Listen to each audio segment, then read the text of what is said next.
नमस्कार, राष्ट्र की बात के साथ मैं हूं मानक गुप्ता। यूपी में 2 चरण का मतदान अब हो चुका है। पहले चरण में 58 सीटों पर वोटिंग हुई थी। दूसरे चरण में 55 सीटों पर वोट अब डाले जा चुके हैं। कल दूसरे चरण में 9 जिलों की 55 सीटों पर वोटिंग हुई और 64% मतदाताओं ने वोट डाले। मुस्लिम बहुल जिलों में जमकर वोटिंग की खबरें कल के दूसरे चरण से आई हैं। पहले चरण में यह देखिए 60% के आसपास वोट पड़े थे, जबकि दूसरे चरण में 64.5% के आसपास वोट पड़े हैं। अगर जिले की बात करें तो कल दूसरे चरण में सबसे ज्यादा 72% मतदान अमरोहा जिले में हुआ। और विधानसभा सीट के लिहाज से देखें तो बेहट विधानसभा में सबसे ज्यादा 76% वोट डाले गए थे। नकुड़ में 75% वोटिंग हुई। और अब ये ऊपर देख रहे हैं आप जिलेवार कल कहां कौन से जिले में कितने वोट पड़े। अब 20 फरवरी को तीसरे चरण का मतदान है। यूपी के 16 जिलों की 59 सीटों पर वोट डाले जाने हैं। यानी तीसरे चरण की चुनौती बड़ी है, क्योंकि पहले दोनों चरण के मुकाबले चुनाव ज्यादा जिलों में है। 16 जिलों में 9 जिले यादव बहुल आबादी के हैं और तीसरे दौर की सबसे हॉट सीट मैनपुरी की करहल है, जहां से इस बार समाजवादी पार्टी के मुखिया अखिलेश यादव खुद मैदान में हैं। वहीं दूसरी ओर बुंदेलखंड पर भी सभी दलों की खास नजर है। पीएम मोदी को भरोसा है इस बार भी परिवारवादी चित होंगे, लेकिन अखिलेश का दावा है 2 चरणों में ही। ध्यान से सुनिएगा, अखिलेश यादव ने साफ साफ कहा कि वो 2 चरणों में ही शतक पार कर चुके हैं सीटों का। 100 सीटें जीत चुके हैं 2 चरणों में और बीजेपी की गर्मी उन्होंने शांत कर दी है। जल्दी से जरा दिखा देते हैं आपको, अखिलेश यादव ने 2 चरणों में 100 सीटें जीतने का जो दावा किया है उसमें उन्होंने क्या कहा है। अखिलेश यादव ने ट्विटर पर लिखा, दूसरे चरण में जनता के समर्थन को देखते हुए कह सकते हैं। यह कल शाम जब वोटिंग खत्म हुई दूसरे चरण की, तब लिखा अखिलेश ने, 2 चरणों में ही सपा गठबंधन द्वारा जीती जा रही सीटों का शतक पूरा हो गया है। दोनों चरणों में मिले जनता के 100% समर्थन का हार्दिक शुक्रिया। अब अखिलेश कह रहे हैं 7 चरणों में से अब तो पूरे हो गए 2। जनता भाजपा से कह रही go back go. Akhilesh Yadav ने ट्वीट करके यह दावा किया था। उन्होंने कहा क्या है इस बारे में, 2 चरणों के चुनाव के बारे में, जरा वो भी सुन लीजिए।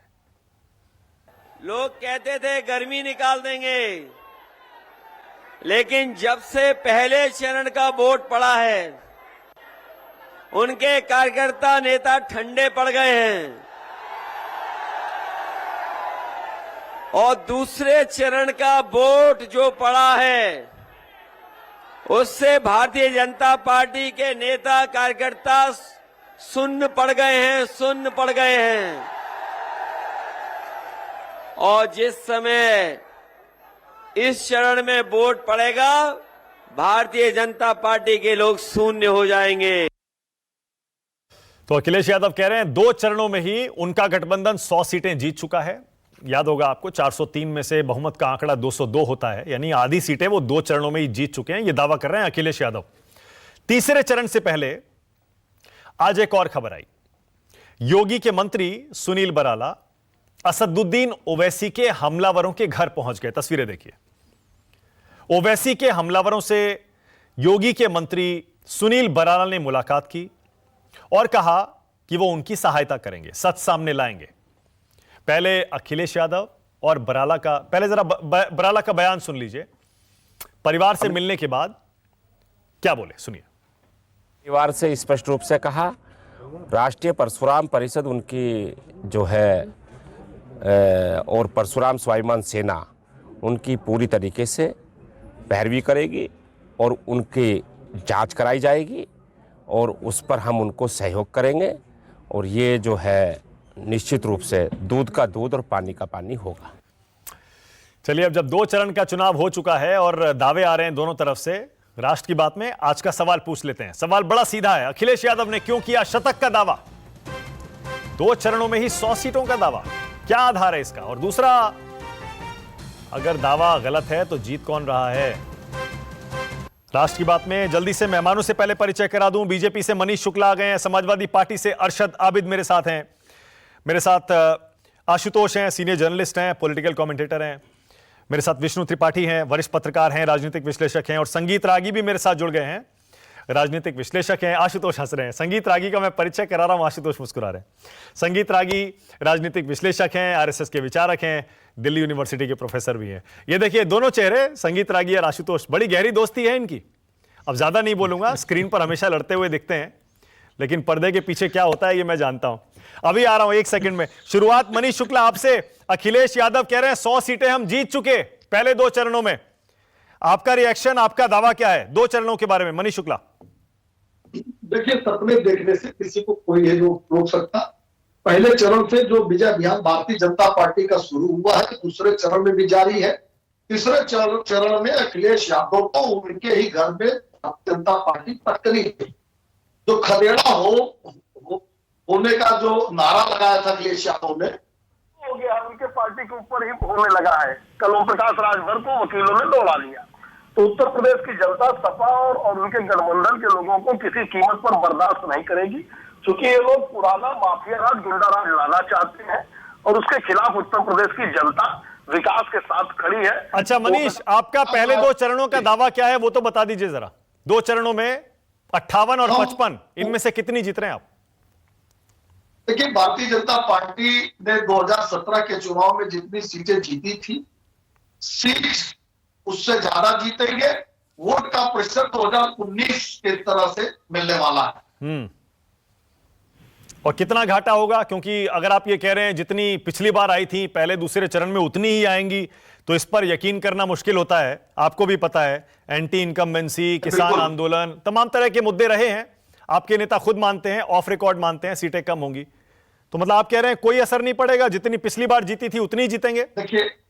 देखिए बालक जी, 2014 का जब चुनाव हो रहा था तो भी कोई नहीं मान रहा था, 17 में भी कोई नहीं मान रहा था, और 19 में भी कोई नहीं मान रहा था कि अब यही बात 19 में लोग कह रहे थे कि एंटी इनकम्बेंसी होगी।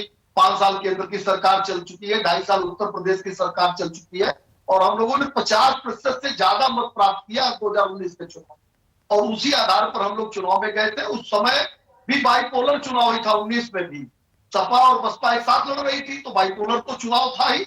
जबकि इस बार बसपा अलग है, 22% वाली बसपा, 22% 2017 में उनके पास वोट था। तो बाइपोलर 19 में था कि 22 में है, ये आप लोग तय करिए। लेकिन स्थितियों में हम लोगों ने 50% के आसपास मत प्राप्त किया और 63 सीटें जीती, 300 सेगमेंट में मांगे। Okay, alright, okay. Arshad Abid, ये 100 सीटों का दावा 2 ही चरण में, इसका आधार जरा मुझे बताइए, क्या आधार है? क्यों आपको लग रहा है 100 आ रही हैं 2 चरणों में? मानक जी, अगर आप एनसीआरबी के आंकड़े उठाकर देखें, एससीआरबी के आंकड़े उठाकर देखें, तो अपराध उत्तर प्रदेश में हिंदुस्तान के सब स्टेटों से सबसे ज्यादा है। यहां पर बलात्कार, मर्डर, अपहरण, गैंगरेप, डकैती के सबसे ज्यादा केस दर्ज किए गए हैं और सबसे ज्यादा मामले सामने आ रहे हैं। यहां कोई व्यापारी अगर होटल में रुकने जाता है तो उसकी हत्या कर दी जाती है। गोरखपुर में माफिया एक व्यापारी से टैक्स वसूली मांगते हैं, नहीं देता है तो उसको पेट्रोल छिड़क कर जिंदा जला दिया जाता है। और उत्तर प्रदेश के 45 जिलों में, मैं बार बार कह रहा हूं, समाजवादी पार्टी बार बार कह रही है कि एक ही साथ पिछड़े, दलित, शोषित और ब्राह्मण समाज के लोगों की 5-5 करके हत्या कर दी जाती है और कोई कार्रवाई नहीं होती। रात के 12 बजे गैंगरेप का शिकार दलित जो हमारी बहन थी, युवती, उसको पेट्रोल छिड़ककर परिवारों से दूर रखकर उसका अंतिम संस्कार कर दिया जाता है। और प्रधानमंत्री नरेंद्र मोदी के कैबिनेट में बैठे अजय मिश्रा टहनी, जो खुद एक आपराधिक मामले में लिप्त हैं, वो अपने बेटे के साथ मिलकर तिकुनिया थाने के लखीमपुर खीरी में 4 किसानों की हत्या कर देते हैं और एक पत्रकार रमन कश्यप की हत्या कर देते हैं। उसके बाद आप देखिए कि चारों तरफ, चाहे वो लखीमपुर खीरी का दूसरा थाना है, उस थाने में एक युवती जो 6-7 साल की, उसकी भी जो रेप घटनाएं मत गिनवाइए अरशद आबिद, ऐसे गिनाते रहेंगे तो फिर बहुत टाइम निकल जाएगा। मैं पूछ रहा हूं कि 100 सीटों का दावे का आधार सिर्फ लॉ एंड ऑर्डर है, या जो क्राइम आप बता रहे हैं सिर्फ वही है, और भी तो होगा? जी मैं बता रहा हूं। उसके अलावा उत्तर प्रदेश में जब शिक्षा मित्र अपने अधिकार की मांग करते हैं तो उनकी कमरियों पर लाठी बरसाई जाती है, उनकी रीढ़ की हड्डी तोड़ दी जाती है। उत्तर प्रदेश में जब यूपी टीटी टेट के पेपर को लोग लड़के देने जाते हैं तो वो लीक हो जाता है, और जब विरोध प्रदर्शन होता है तो उनकी भी टांगें तोड़ दी जाती हैं। जब उत्तर प्रदेश में नौजवान, बेरोजगार नौजवान राजधानी में लखनऊ अपनी बात कहने के लिए आता है तो उसकी भी पुलिस द्वारा हाथ पैर तोड़ दिए जाते हैं, उनकी रीढ़ की हड्डियां तोड़ दी जाती हैं। ये सारे मामले हैं, बेरोजगारी का मामला है, रोजगार का मामला है, समानता का मामला है, अपराध का मामला है, क्राइम का मामला है, भूख का मामला है, राशन का मामला है। ये सब मुद्दों पर पूरी तरीके से विफल हो चुके हैं और उत्तर प्रदेश की जनता सिर्फ चुनाव का इंतजार कर रही थी कि कब चुनाव आएगा और हम भाजपा का सफाया करेंगे। अब उत्तर प्रदेश में मानक जी 2 चरणों का चुनाव हो चुका है। पहले चरण में 11 जिले 58 विधानसभा की सीटें और दूसरे चरण में 9 जिले 55 विधानसभा की सीटें। अखिलेश यादव जी जो समाजवादी पार्टी के राष्ट्रीय अध्यक्ष हैं और भावी मुख्यमंत्री हैं, उन्होंने जो ट्वीट किया है बिल्कुल सही किया है और 1001% सही ट्वीट किया है कि समाजवादी पार्टी उत्तर प्रदेश में 2 चरणों के बाद 100 सीटें जीत चुकी है, शतक पार कर चुकी है। और जो अब ये 59 सीटों पर चुनाव होने जा रहा है 16 जिलों की, वहां भी समाजवादी पार्टी क्लीन स्वीप करने जा रही है। आप भी काउंटिंग में रहेंगे 10 मार्च। अरे ऐसे तो 4 चरणों में ही आप चुनाव खत्म कर देंगे। भाजपा के लोगों को बुलाइए। आप अगर ये जो आप दावा कर रहे हैं 2 में 100, तीसरे में सारी, ये तो वही 400 वाला दावा ठीक हो गया। फिर तो अखिलेश यादव कह रहे थे चुनाव से पहले 400 जीतेंगे इस बार, आप तो 400 की तरफ बढ़ रहे हैं इस हिसाब से। जी मानक जी बिल्कुल सही कह रहे हैं। समाजवादी पार्टी के राष्ट्रीय अध्यक्ष आदरणीय अखिलेश यादव जी ने साफ साफ कहा था कि हम 400 सीटें जीतकर सरकार बनाएंगे।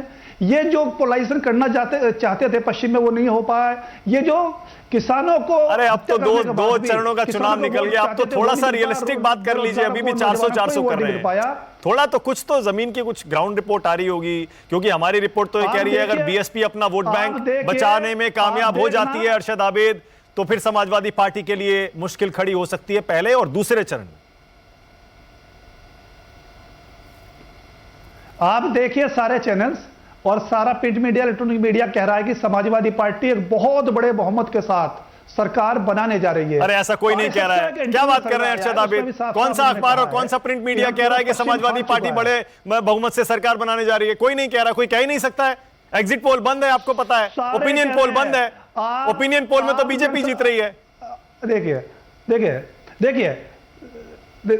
ओपिनियन पोल बंद हो चुका है, लेकिन जो प्रिंट मीडिया दिखा रहा है, लिख रहा है, वो लगातार लिख रहा है कि समाजवादी पार्टी ही पूरे प्रचंड बहुमत के साथ सरकार बनाने जा रही है। अरे भाई कहां लिखा है, दिखाइए ना, कौन से अखबार में लिखा है? क्या बात कर रहे हैं? रिपीट कर रहे हैं। ऐसे मत करिए, नहीं प्लीज ऐसे नहीं। देखिए सुनिए, मेरे पास ऐसे 10 वीकली पेपर हैं जो कह रहे हैं कि समाजवादी पार्टी एक बड़े बहुमत के साथ सरकार बनाने जा रही है। अच्छा भाई, मुझे नहीं पता वो कौन से वीकली पेपर है, वो मुझे बिल्कुल नहीं आइडिया है वो कौन से वीकली पेपर है, लेकिन ऊपर वाला ही मालिक है। अगर कोई वीकली पेपर 7 चरणों के चुनाव के बीच में ये लिख रहा है कि समाजवादी पार्टी बड़े बहुमत से सरकार बनाने जा रही है, ऊपर वाला ही मालिक है। विष्णु त्रिपाठी, विष्णु आपसे शुरू कर रहा हूं विश्लेषण की ये इस कड़ी को। आपको पहले और दूसरे चरण के बाद विष्णु क्या लग रहा है? 60% वोटिंग जो हुई है पहले चरण में और 64.5% हुई है दूसरे चरण में। क्या वोटिंग परसेंटेज भी आपको कुछ अंदाजा दे रहा है क्या विष्णु? देखिए, अगर हम जो पिछले चुनाव में, हम कोई भविष्यवक्ता नहीं है और ज्योतिष का मुझे ज्ञान नहीं है किसकी 100 सीटें आ रही हैं, कितनी सीटें आ रही हैं, लेकिन हम लोग अखबार से जुड़े हैं और संवाद की प्रक्रिया में विश्वास करते हैं। तो पिछले चुनाव के दौरान जो आप पहले चरण की 58 सीटों की बात कर रहे हैं और इस चुनाव के बारे में मैं एक लाइन में ये बात कह सकता हूं कि पिछले चुनाव के परिणाम के मुकाबले इस बार थोड़ा परिवर्तन होगा और समाजवादी पार्टी और रालोद का जो गठबंधन है उसके लिए कुछ उत्साह भरी सूचनाएं आ सकती हैं, नंबर 1। नंबर 2, जो दूसरे चरण का चुनाव जो रामपुर, बदायूं, मुरादाबाद, संभल, अमरोहा, नजीबाबाद, सहारनपुर, वहां पर पिछले चुनाव का माहौल रिपीट हो रहा है। ये हमारे 2 निष्कर्ष हैं। इसके अपने अपने हिसाब से निहितार्थ निकाले जा सकते हैं। तो अब 100 सीटें आ रही हैं तो यानी फिर 13 सीटों में बाकी पार्टियां हैं, ये तो समझ में नहीं आने वाली बात है। लेकिन पहले चरण का चुनाव जो है वो निश्चित तौर पर जो इस समय विपक्ष का जो सबसे बड़ा गठबंधन रालोद और सपा है, उसके लिए उत्साह बढ़ाने वाला है। ओके। इसमें कोई शक नहीं। ओके, बहुत बढ़िया। आशुतोष, मैं आज की घटना से शुरू करता हूं और फिर उसके बाद हम पीछे जा सकते हैं। योगी सरकार के मंत्री सुनील बराला ओवैसी के हमलावरों के घर पहुंच गए। क्या इससे कुछ अंदाजा लगता है कि तीसरे चरण के लिए क्या भूमिका बनाई जा रही है, आशुतोष? और क्या उससे पहले और दूसरे चरण का भी कुछ आइडिया होता है क्या? इसमें एक चीज मैं जरूर जोड़ना चाहूंगा, वो ये कि वो ओवैसी के घर पहुंच रहे हैं, उधर उत्तर प्रदेश के मुख्यमंत्री इंटरव्यू देते हैं और गजवा हिंद की बात करते हैं। दोनों चीजें एक दूसरे के कंट्राडिक्टरी नहीं हो सकती, दोनों एक दूसरे को कहीं ना कहीं जोड़ती हुई दिखाई पड़ती हैं। देखिए, सवाल इस बात को लेकर यह है कि अगर पिछली बार में जो पहला चरण था, दूसरा चरण था, इन दोनों की सीटों को मिला दे तो अब तक 113 सीटों पर वोट पड़ चुके हैं और भारतीय जनता पार्टी को पिछली बार 91 सीटों पर जीत हासिल हुई थी। और समाजवादी पार्टी का खाता भी पहले चरण में नहीं खुला था, दूसरे चरण में उनको 18 सीटें मिली। लेकिन आज की तारीख में क्या भारतीय जनता पार्टी के अपने ही लोग ये कह सकते हैं कि वो 91 का खाता वो टच करने जा रहे हैं? भारतीय जनता पार्टी के लिए पहले चरण और दूसरे चरण, इन दोनों चरणों में भारतीय जनता पार्टी को जबरदस्त नुकसान हो रहा है और इसको जितनी जल्दी एक्सेप्ट कर ले उतना ही अच्छा है। अखिलेश यादव जो चीज कर रहे हैं वो उन्होंने, लगता है कि ऑस्ट्रेलियन टीम से, क्रिकेट की टीम पहले आती थी, आप तो क्रिकेट जानते हैं, तो वो मैच शुरू होने के पहले जो साइकोलॉजिकल वॉरफेयर होता है कि इस बार तो 3-0 से पटकनी दे ही देंगे, तो सामने वाली टीम साइकोलॉजिकल प्रेशर में आ जाती है। यार तुम 3-0 की बात हो रही है, तो वो उसी गेम को खेल रहे हैं। और मुझे लगता है जंग में ये जायज भी है उनके लिहाज से। लेकिन अगर मैं आपको थोड़ा सा खाली एग्जांपल दे दूं कि सिर्फ आप जो पोल परसेंटेज है, मुरादाबाद जहां पे मुस्लिम आबादी 51% है, इसके अलावा सहारनपुर, अमरोहा, बिजनौर और रामपुर, इन तीनों चारों जगहों पे 40% से ज्यादा मुस्लिम आबादी है। यहां पर जो वोट शेयर है वो 67% है, 65% है, 66% है, 68% है। और जहां मुस्लिम आबादी 17% के आसपास या 22% के आसपास है, वहां पोलिंग हो रही 55%, 57%, 59%।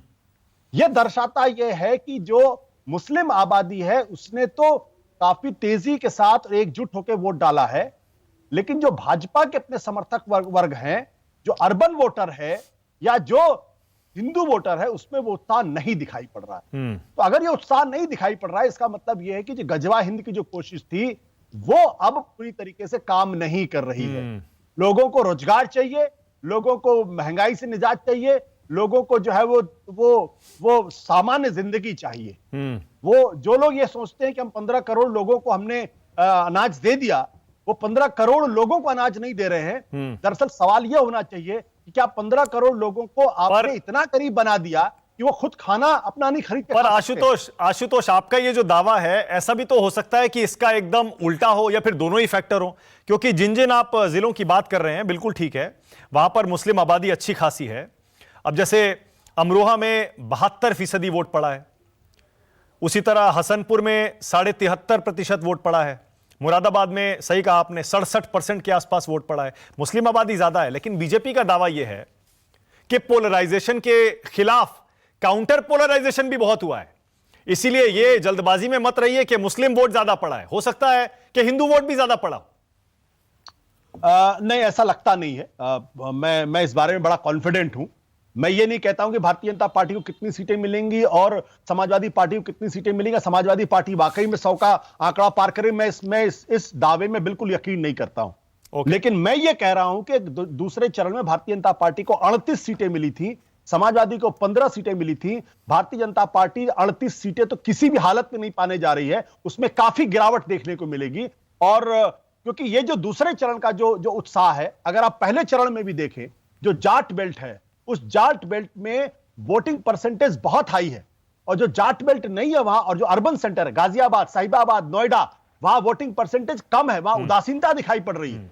तो अगर उदासीनता है तो यह नुकसान भारतीय जनता पार्टी के लिए है। Okay, all right. इस बीच ब्रेकिंग न्यूज आ रही है मेरे पास, आ रहा हूं संगीत रागी उसके बाद। और ब्रेकिंग न्यूज यह है कि आशीष मिश्रा को जमानत पर रिहा कर दिया गया है। जमानत 2 दिन पहले मिल गई थी, उसके बाद तकनीकी वजहों से रिहाई नहीं हो पाई थी। वो तकनीकी कमियां दूर कर ली गई और अब लखीमपुर खीरी हिंसा का आरोपी आशीष मिश्रा जमानत पर जेल से रिहा हो चुका है। आपको याद होगा लखीमपुर खीरी में किसानों को अपनी गाड़ी से कुचलने का आरोपी है आशीष मिश्रा। और यह आज की तस्वीरें भी देख लीजिए। जेल से रिहा होने के बाद अपनी गाड़ी में कैसे मीडिया से बचते बचाते आशीष मिश्रा आपको दिखाई दे रहे हैं। और आशीष मिश्रा उनके साथ उनके वकील को आप देख सकते हैं और ये एक ही गाड़ी फिलहाल दिखाई देती है। ये आशीष मिश्रा की जमानत पर रिहाई की तस्वीरें आपकी टीवी स्क्रीन पर है। लखीमपुर हिंसा का आरोपी आशीष मिश्रा। बीजेपी पर पहले से ही दबाव था विपक्षी दलों का कि टेनी की बर्खास्तगी होनी चाहिए, गिरफ्तारी होनी चाहिए, एफआईआर होनी चाहिए। लेकिन यह तो हो रहा है एकदम उल्टा। संगीत रागी यहीं से शुरू करते हैं। तीसरे, चौथे, पांचवें, छठे, सातवें चरण से पहले आशीष मिश्रा की जमानत कहीं बीजेपी पर भारी तो नहीं पड़ जाएगी संगीत रागी? क्योंकि जो किसान आंदोलन या गाड़ी से कुचलने का मुद्दा बीजेपी सोच रही थी कि दब गया, लोग भूल गए, ऐसा तो नहीं फिर से वो जख्म मरे हो जाएंगे? मानक जी, यदि हम इस पर टिप्पणी करेंगे तो हम ये मान करके चलते हैं कि कोर्ट पर हम टिप्पणी कर रहे हैं, क्योंकि ये कहना शुरू कर देंगे कि कोर्ट ने दबाव में जमानत दिया, तो मैं उस पर नहीं जाना चाहूंगा। मैं कोर्ट पर टिप्पणी करने को नहीं कह रहा हूं। मैं ये कह रहा हूं कोर्ट ने तो दे दिया अपना फैसला अपनी प्रक्रिया के तहत, पर सच यह है कि आशीष मिश्रा अब जमानत पर बाहर है। हाँ, देखिए, मैं जरा सा अपने मित्र से मुखातिब होना चाहता हूं। वो उन्होंने कहा कि मैच से पहले ऑस्ट्रेलियन टीम, कई बार आपने फुटबॉल के मैच में देखा होता है कि जब दूसरी पार्टी नहीं होती है ना, तो एक तरफा गोल करते रहते हैं और निशाने लगाते रहते हैं प्लेयर, और उनको लगता है कि हमारा बड़ा निशाना सज रहा है। अभी तो खेल शुरू हुआ था, पहले तक ऐसा लग रहा था।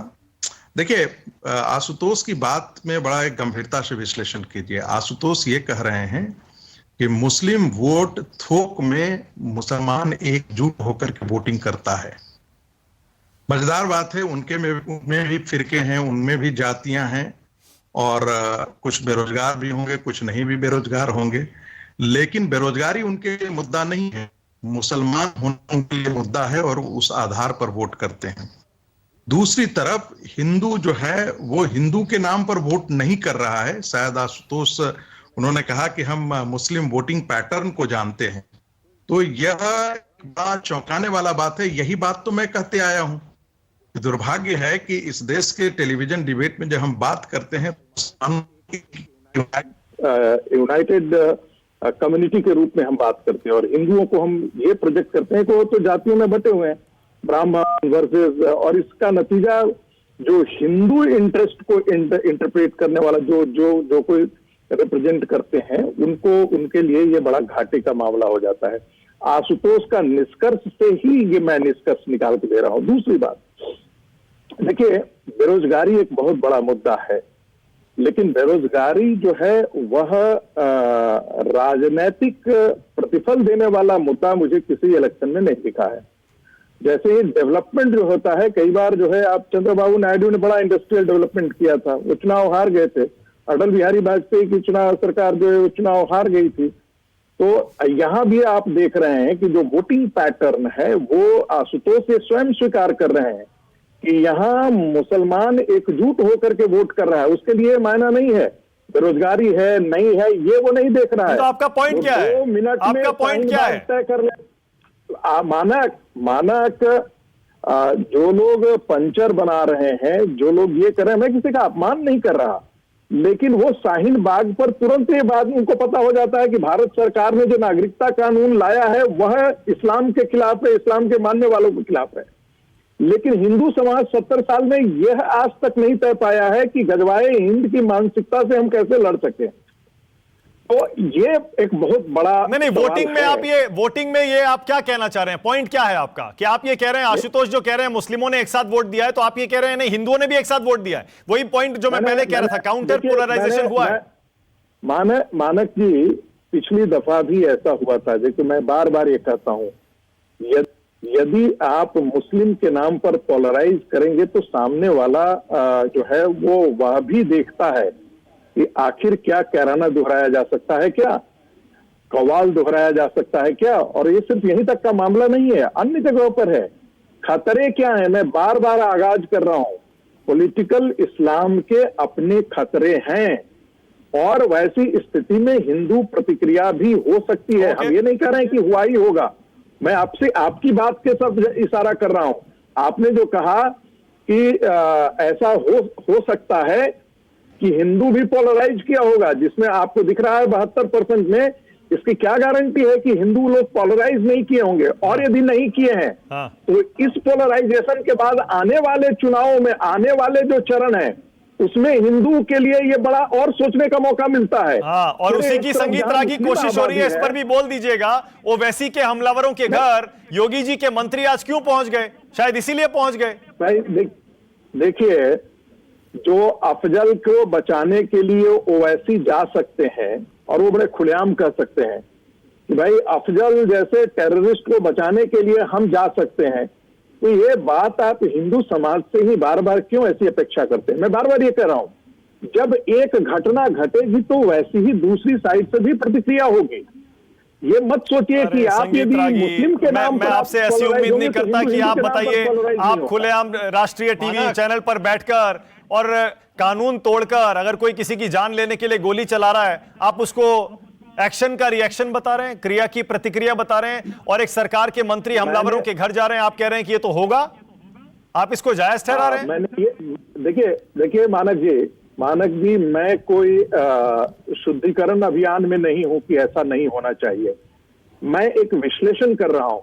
जैसे दो फैक्टर हैं, x + y यदि है और = 12 है, तो यदि x is 9 तो y वो 3 वैल्यू होगा उसका।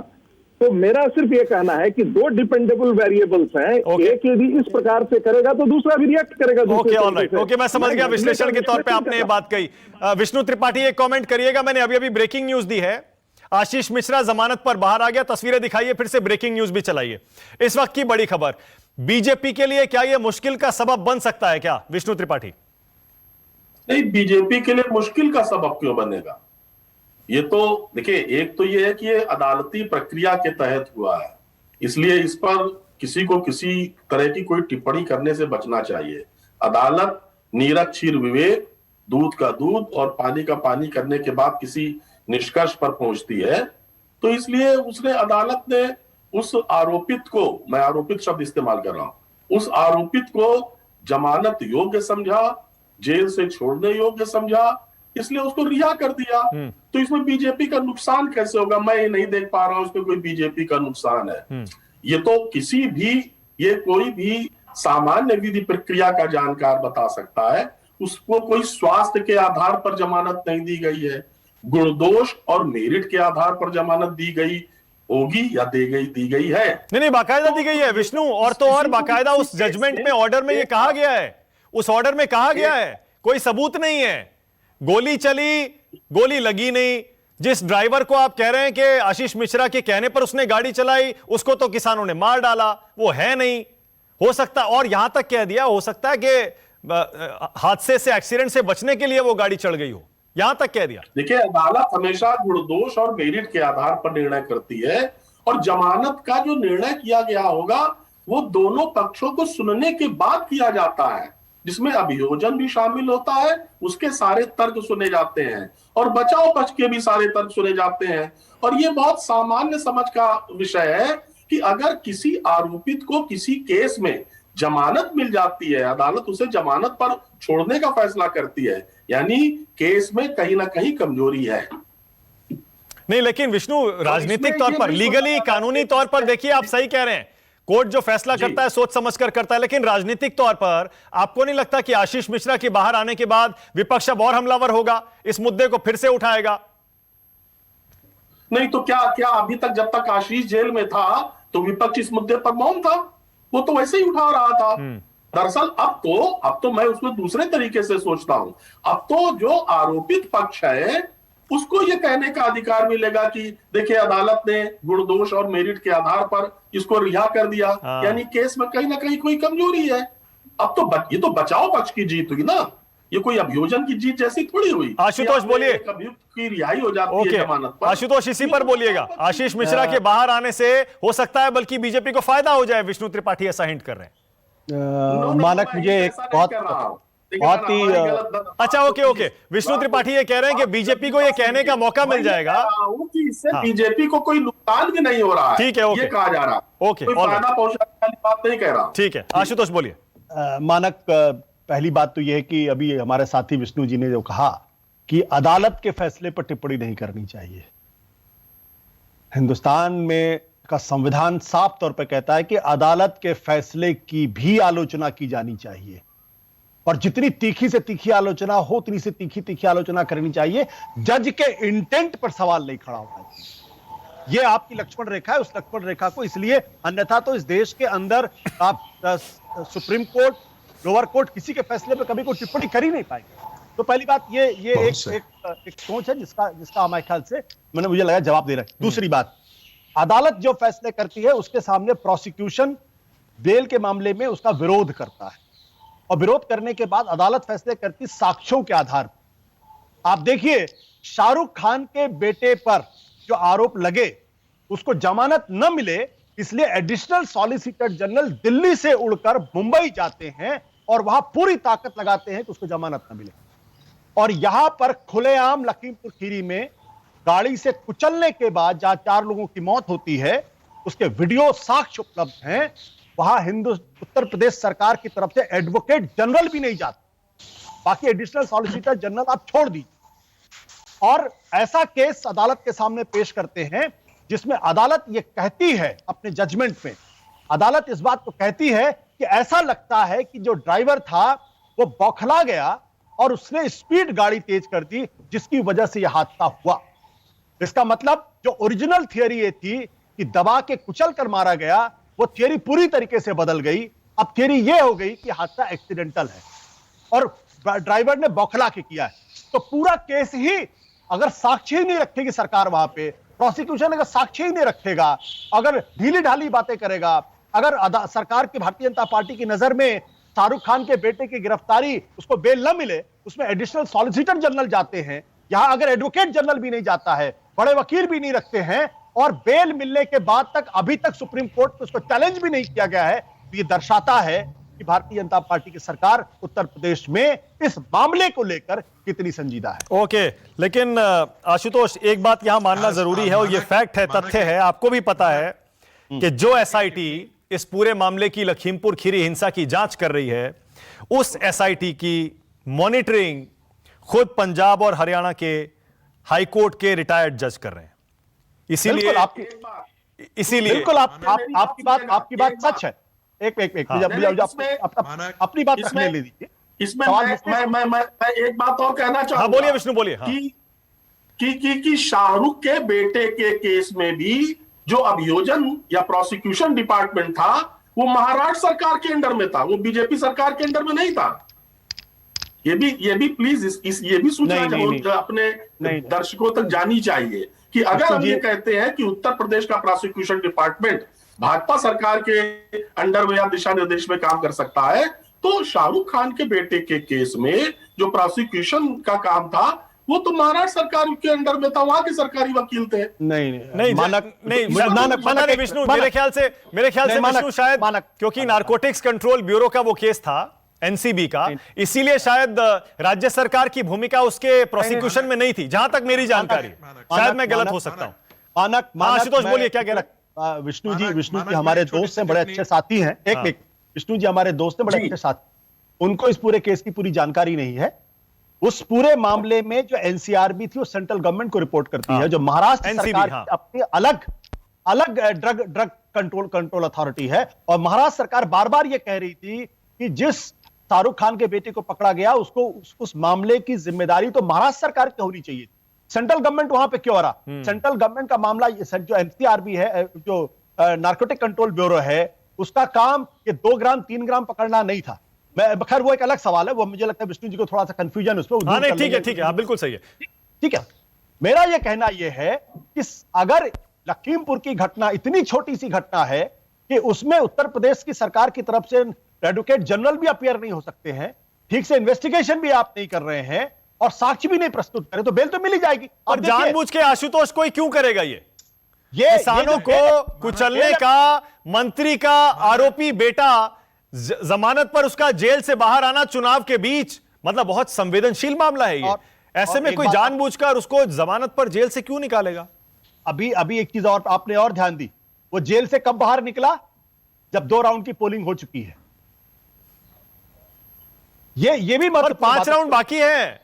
5 राउंड बाकी है, लेकिन उसमें वो लोग लखीमपुर जो पूरा इलाका है जो प्रभावित था उस इलाके के बाद अब यहां पे जो ब्राह्मण वोटर हैं उनको संदेश देने की कोशिश की जा रही है। आप समझिए इस बारे में। ओके, इसको समझने की जरूरत। ओके, मनीष शुक्ला, उसके बाद आ रहा हूं संगीत रागी। एक सेकंड, मनीष शुक्ला का रिएक्शन लेना जरूरी है। मनीष शुक्ला, आशीष मिश्रा जेल पर जमानत पर बाहर आ गया। आशुतोष हिंट कर रहे हैं हो सकता है आपने जानबूझकर यह कराया हो। ब्राह्मण क्योंकि नाराज है आपसे, ऐसा शुरू से दावा किया जा रहा है कई सालों से, हो सकता है उस ब्राह्मण को अपनी तरफ करने के लिए आपने ये किया हो। मानक मुझे देखिए थोड़ा समय दीजिएगा। आ रहा हूं संगीत रागी। डिबेट से पूरे डिबेट में एक बात तो ठीक है कि अब शाहरुख खान आशुतोष जी को शाबाशी देंगे, थैंक यू बोल देंगे। इन्होंने जितने तर्क उनके पक्ष में पेश कर दिए और ड्रग्स का कोई मामला विशेष नहीं होता ऐसा में जमानत दी। 2-3 चीजें सरकार के 5 थी मैं बताऊं। एक तो जो तहरीर दिया पीड़ित पक्ष ने उसको सदस्य एफआईआर में तब्दील किया गया। सुप्रीम कोर्ट ने जिन नामों का सुझाव दिया उनको एसआईटी में रखा। पंजाब और हरियाणा के पूर्व न्यायाधीश इसकी मॉनिटरिंग कर रहे हैं। कोई भी अधिकारी जो जांच करता है, जब सुप्रीम कोर्ट के निर्देश पे जांच होती है, उसकी मॉनिटरिंग में जांच होती है, तो कोई भी अधिकारी अपनी नौकरी नहीं फंसाना चाहता। एक बात आशुतोष जी को ध्यान में रखने के लिए। और जो इनकी बेल ग्रांट हुई थी ये अभियुक्त की, वो उस दिन हुई थी जिस दिन दूसरे चरण की पोलिंग हो रही थी। पोलिंग के दौरान हुई थी। तो जो ये कहना चाहते हैं कि यानी जो किसान आंदोलन से प्रभावित क्षेत्र था, मैं बता देता हूँ जो कहना चाहते हैं, किसान आंदोलन से प्रभावित क्षेत्र की पोलिंग समाप्त होने के बाद जमानत दी, ऐसा नहीं है।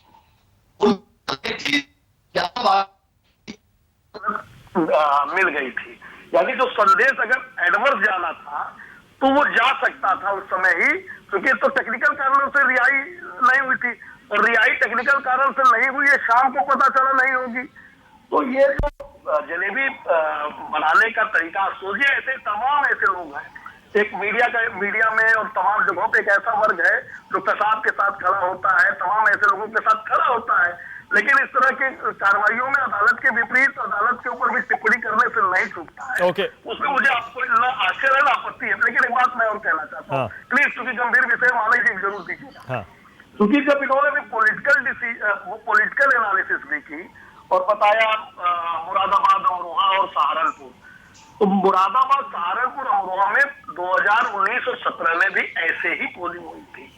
और जिस वर्ग की वकालत कर रहे हैं बैठ के, वो वर्ग उस समय भी मैक्सिमम पोलिंग करता है। जो पोलिंग बढ़ी है, ये पोलिंग भारतीय जनता पार्टी के पक्ष के उन लोगों की बढ़ी है जिनको ट्रिपल तलाक से राहत मिली, जिनको हिजाब में नहीं रहना उनसे लाभ मिल रहा है। तमाम ऐसे लोग हैं जो हमारे लाभार्थी वर्ग है, उनका भी वोट जाति और धर्म से ऊपर उठ। Okay, all right. Okay, Arshad Abid, उसके बाद आ रहा हूं संगीत रागी। अरशद आबिद, आशीष मिश्रा बाहर आ गया।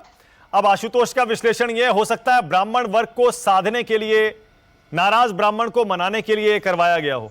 आपको क्या लगता है, क्या असर होगा आशीष मिश्रा के बाहर आने का अगले 3, 4, 5, 6, 7 चरण की वोटिंग पर? मानक कुछ लोग कसाब के साथ खड़े होते हैं, कुछ लोग नाथूराम गोडसे के साथ खड़े होते हैं। देखिए मानक जी, 4 दिन पहले जब आशीष मिश्रा को जमानत दी गई थी तो समाजवादी पार्टी के राष्ट्रीय अध्यक्ष अखिलेश यादव जी का एक ट्वीट आ गया था। यहाँ पर मैं एक बात कहना चाहूंगा कि हम सभी समाजवादी पार्टी के लोग अमन पसंद लोग समाजवादी हैं और समाज के सभी वर्गों का ध्यान रखते हैं और समाज के सभी वर्गों को उसके राजनीतिक, सामाजिक और आर्थिक अधिकार दिलाते हैं। अब सवाल ये उठता है, मैं अपील करता हूं supreme court, high court, district court और लोअर कोर्ट के अपने सभी जजों से कि जो लाचार, बेबस और कमजोर वर्ग के लोग, उपेक्षित ओबीसी वर्ग के लोग कई सालों से छोटी छोटी धाराओं में अदालतों में बंद हैं, कि जेलों में बंद हैं, कि वो उन पर भी ध्यान दें और ताकतवर लोगों को जमानत देने के बजाय कमजोरों लोगों को भी जमानत दें। और जहां तक ये आप जानते हैं कि आज पूरे देश में जितनी संवैधानिक संस्थाएं हैं, भाजपा सरकार उन पर कब्जा कर चुकी है। दूसरे आईबी, रॉ इंटेलिजेंस, नहीं, अब आप लाइन क्रॉस कर रहे हैं। अर्शद एक सेकेंड, अब आप लाइन क्रॉस कर रहे हैं। नहीं, आप मुझे रोकना पड़ेगा। सुन लीजिए, अभी आपने आशुतोष को सुना ना, आशुतोष ने अभी क्या बताया। दूसरी, आप अदालत के फैसले को क्रिटिसाइज कर सकते हैं, लेकिन हमारे जजों की मंशा पर सवाल नहीं उठा सकते। क्यों उठाना है, क्या जरूरत है? आप फैसले पर बोलिए जो बोलना है। जजों को तो सवाल नहीं उठाया, मैं तो अपील की है, मैंने अपील की है। नहीं, आपने संवैधानिक संस्थाओं का जिक्र किया, उसके बाद सब पर बीजेपी का कब्जा हो गया। हिंट आपका सीधा सीधा है कि अदालतों पर भी बीजेपी का कब्जा हो गया। नहीं, इशारों में आप वही आरोप लगा रहे हैं। सुन लीजिए, नहीं, मैंने अदालतों के लिए नहीं कहा, मैंने नाम लेकर, नहीं, मैंने मानक जी नाम लेकर कहा है। सीबीआई, रॉ इंटेलिजेंस, आईबी पे इनका नाम लेकर कहा है कि ये वही चाहते हैं जो। अरे भाई, वो संवैधानिक संस्थाएं कहां से हो गई? सीबीआई, ईडी, रॉ, ये कहां से संवैधानिक संस्थाएं हो गई? कैसी बात कर रहे हैं आप? नहीं, ये सब संस्थाएं हैं, इन सब पे संविधान, इन सब पे मानक जी संवैधानिक जिम्मेदारी है। दूसरी बात आप देखिए कि जब हरियाणा विधानसभा चुनाव का परिणाम आता है तो दुष्यंत चौटाला की पार्टी के 10 एमएलए आते हैं और जैसे वो भाजपा को समर्थन देते हैं तो उनके पिताजी अजय सिंह चौटाला तुरंत ही जेल से बाहर आ जाते हैं। ओके, ऑलराइट, संगीत रागी, अदालत के किसी फैसले पर मैं समझ गया। ओके, संगीत रागी बोलिए, करते रहेंगे। संगीत रागी बोलिए। कह रहे हैं कि दूसरी बात में एक बात, मानक जी एक मिनट, एक बात और कहूंगा कि एडवोकेट जनरल भी नहीं गए, सोलिसिटर जनरल भी नहीं गए, इन लोगों को भी अदालत में पैरवी करनी चाहिए थी, इसलिए कि चूंकि उस अजय मिश्रा ने किसानों की हत्या की और एक पत्रकार की हत्या की, उनको पैरवी करनी चाहिए। ओके, संगीत रागी बोलिए। क्यों नहीं कि भाजपा इसका जवाब देगी, मानक जी, देश की और प्रदेश सरकार जवाब देगी, जनता जवाब पूछ रही है। भाई दूसरों को भी बोलने बोलिए, संगीत रागी बोलिए। मानक जी, आबिद जी के कथन और आशुतोष के तर्क दोनों में कोई बहुत बड़ा मौलिक अंतर नहीं है। आप जरा देखिए, आशुतोष कह रहे हैं कि ब्राह्मणों आने वाले चरण में ब्राह्मणों के वोट को प्राप्त करने के लिए भारतीय जनता पार्टी ने अदालत का उपयोग किया है, अदालत से ऐसा करवाया है। तो अदालत के जो जमानत दिया गया है उस पर यह कमेंट नहीं कर गए हैं, जज के इंटेंशन पर यह कमेंट कर रहे हैं। ये बात तो उन्होंने बहुत साफ कही। मैं पहले तर्क से इनसे सहमत हूं कि आपको जजमेंट को क्रिटिसाइज करने का पूरा अधिकार है, बिल्कुल करने का अधिकार है, लेकिन मित्र आपने जजमेंट को आपने कमेंट नहीं किया है। जजमेंट के पीछे की जो मानसिकता है आपने उसे घेर दिया है। कह रहे हैं कि जानबूझ करके पहले चरण में जाटों का वोट न खराब हो जाए इसलिए आने नहीं दिया गया, और अब ब्राह्मणों का वोट, चूंकि जाटलैंड का मामला खत्म हो गया है, तो ब्राह्मणों के वोट को लाने के लिए भारतीय जनता पार्टी ने यह सुनियोजित साजिश की और अदालत को एक ढंग से कोर्स किया कि ऐसा जजमेंट दें। तो आपके तर्क और उनके मौलिक अपील, उनमें बहुत बड़ा अंतर नहीं है आशुतोष जी। देखिए, आप भारतीय जनता पार्टी से घृणा करें, नरेंद्र मोदी से घृणा करें, यह आपका अधिकार बनता है, लेकिन मित्र जब आप ऐसा करने लगते हैं तो निष्पक्षता की बात मत कीजिएगा। फिर ये सवाल मुझे विष्णु के पास जाना। आशु एक सेकंड रुकिएगा, एक सेकंड आ रहा हूं, एक सेकंड। विष्णु, अब जब तीसरे चरण का जो मतदान होना है 20 तारीख को है, अब सिर्फ 4 दिन और बचे हैं, उसमें 59 सीटें हैं, 16 जिले हैं, और जो उसमें इलाका है अवध है, बुंदेलखंड है, पश्चिमी यूपी के भी कुछ 5 जिलों में वोटिंग है, फिरोजाबाद, मैनपुरी, एटा, कासगंज, हाथरस, और अवध की 27 सीटें हैं, कानपुर, औरैया, फर्रुखाबाद, कन्नौज, इटावा, और फिर बुंदेलखंड है, झांसी, जालौन, ललितपुर, हमीरपुर, महोबा। आप तीसरे चरण के इन इलाकों में विष्णु कौन से मुद्दे हावी होते हुए देख रहे हैं? देखिए, पहली नजर में तो मैं ये कहना चाहूंगा कि जो पहले और दूसरे चरण का जो फ्लेवर था और जो अनुभूति थी वो अब इस चरण में अपेक्षाकृत डाइल्यूट होगी, नंबर 1। नंबर 2, जो मैनपुरी, इटावा, औरैया का जो इलाका है, एटा का, वहां पर श्रीमान मुलायम सिंह यादव की जो अनुपस्थिति है उसका असर पड़ेगा, आप देखिएगा। और नंबर 3 ये है कि 10 मिनट और बस। बुंदेलखंड में आप ये देखिएगा कि जो वहां पर काफी काम हुआ है, काफी डेवलपमेंट हुए हैं पिछली सरकारों के मुकाबले। मैं ये नहीं कहता हूं कि पिछली सरकारों ने काम नहीं किया है, लेकिन पिछली 2 स्पष्ट बहुमत वाली सरकारों के मुकाबले मैं निजी तौर पर यह कहता हूं कि इस सरकार ने बुंदेलखंड के क्षेत्र में काफी अच्छा काम किया है, उसका असर पड़ेगा। एक जो ये बार बार बेरोजगारी की बात कही जाती है, तो ये मैं अपनी निजी तौर पर राय दे रहा हूं, हालांकि मेरी सारी राय निजी है, तो कि ये बेरोजगारी का कोई संकट नहीं है। मैं आपको एक नया वो बेरोजगारों का संकट है, बेरोजगारी का कोई संकट नहीं है। स्किल्ड वर्कर का संकट है, कौशल युक्त लोगों का संकट है। आपने बीए कर लिया, इंटर पास घूम रहे हैं और फिर आप कह रहे हैं बेरोजगारी का संकट है, तो वहां पर फिर निजी तौर पर इंटरप्रेन्योरशिप की बात आती है। और एक बात मैंने और फील की, ये जो अगर ये कहा जा रहा है कि किसी को मुफ्त राशन दिया जा रहा है, यानी इसका मतलब अभी तक वो भूखे थे, विपन्न थे, उनकी गरीबी दूर नहीं हुई थी, तो फिर ये बात फिर उन पर भी लागू होती है कि जो मुफ्त बिजली देने का वादा कर रहे हैं, जो सब्सिडी देने का वादा कर रहे हैं, तो यानी वो भी यानी उनके पीछे भी कहीं ना कहीं से पृष्ठभूमि में विपन्नता आ रही है। तो फिर मैं अपने पहले वाक्य से विराम देकर के अपनी बात को खत्म करूंगा कि पहले चरण की जो वेव तथा कथित या असलियत में जो भी वेव है, जो फ्लेवर है, जो महक या अनुभूति है, उसका तीसरे चरण में और चौथे चरण में कहीं ना कहीं डायल्यूशन होगा। Okay, alright. आशुतोष, छोटा सा कमेंट दे सकता हूं, टाइम खत्म हो रहा है मेरे पास। देखिए, जो लोग कुछ लोग कसाब के साथ खड़े थे तो कुछ लोग नाथुराम गोडसे के साथ खड़े होते, इसमें कोई दो राय नहीं है। दूसरी बात, कुछ लोगों की ट्रेनिंग एक ऐसे संगठन में है जहां चीजों को झूठ बोलना ही सबसे बड़ा आडंबर माना जाता है। तो मैं जज साहब कार्यक्रम देख रहे होंगे, बहुत अच्छी तरीके से समझ रहे होंगे मैंने क्या कहा क्या नहीं कहा। आप देखिए, जब बेल के लिए कोई चीज आती है तो उसकी शर्त क्या होती है? क्या आरोपी फ्लाइट रिस्क है? क्या आरोपी जो है वो गवाहों को प्रभावित कर सकता है?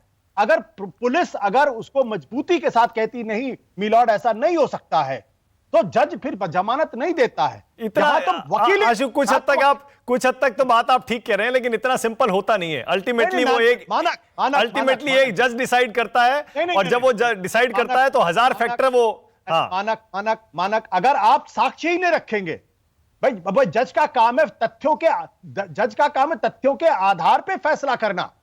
जज बायस नहीं होता है। नहीं, फिर आप ये कह रहे हैं कि जो एसआईटी पंजाब हरियाणा हाईकोर्ट के एक्स जज की निगरानी में काम कर रही है, उसने तथ्य नहीं रखे? क्या नहीं, वो एसआईटी नहीं रखी, वो अलग चीज है, उसको आप कंफ्यूज मत करिए। अभी जांच कंप्लीट नहीं हुई है। एक मिनट, अभी एसआईटी की जांच कंप्लीट नहीं हुई है। अभी सिर्फ बेल पर फैसला हुआ, सिंपल सी बात यह है। चार्जशीट अभी चार्जशीट जा चुकी है, वही तो बात की जा रही है। आपने तो पूरे जजमेंट को ही वही तो बात की जा रही है। एक मिनट आशु, शायद चार्जशीट जा चुकी है जहां तक मेरी जानकारी, शायद मैं गलत भी हो सकता हूं। चार्जशीट तो जब पुलिस के पास जब कोई वारदात हुई तो पुलिस ऑटोमेटिकली उस पर इन्वेस्टिगेट करती है, उसके बाद चार्जशीट फाइल करती है। ठीक है, 90 दिन के अंदर करना होता है। लेकिन जो एसआईटी गठित की गई है, अगर जांच इतनी ही सही होती उस पूरे दिल्ली यूपी पुलिस की, तो एसआईटी गठित करने की जरूरत ही नहीं पड़ती सुप्रीम कोर्ट की मॉनिटरिंग में। जहां तक मेरी जानकारी है, मैं और रिसर्च करूंगा आशुतोष, फिर बात करेंगे। जहां तक मेरी जानकारी है, एसआईटी की निगरानी में जो जांच हुई है, उसी जांच के आधार पर चार्जशीट फाइल की गई है। I may be wrong, I will check again, और अगर गलत हुआ तो माफी मांगूंगा। बहुत शुक्रिया लेकिन आज राष्ट्र की बात में आने के लिए। Manish Shukla, Arshad Abid, Sangeet Ragi, Ashutosh, Vishnu, thank you so much. अब देखते हैं तीसरे, चौथे, पांचवें, छठे, सातवें दौर में क्या होता है। अखिलेश यादव तो 2 चरणों में ही 100 सीटों का दावा कर रहे हैं, ऊपर से आज आशीष मिश्रा की जमानत। देखते हैं क्या ये फैक्टर बनता है। छोटा सा ब्रेक ले रहे हैं, खबरें जारी है। नमस्कार, मैं हूं मानक गुप्ता। अगर आपको हमारा ये वीडियो पसंद आया हो तो इसे लाइक और शेयर जरूर करें, और हां, हमें सब्सक्राइब और फॉलो करना ना भूलें, ताकि आप देश और दुनिया की कोई खबर मिस ना करें। चाहे कोई ब्रेकिंग न्यूज हो या कोरोना वायरस से जुड़ी कोई भी अपडेट, पॉलिटिक्स हो या आपकी जेब से जुड़ी कोई खबर, इलेक्शन की कोई न्यूज हो, कोई कंट्रोवर्सी हो या फिर कोई वायरल वीडियो, सब कुछ मिलेगा News 24 पर। तो जुड़े रहिए हमारे साथ और देखते रहिए News 24।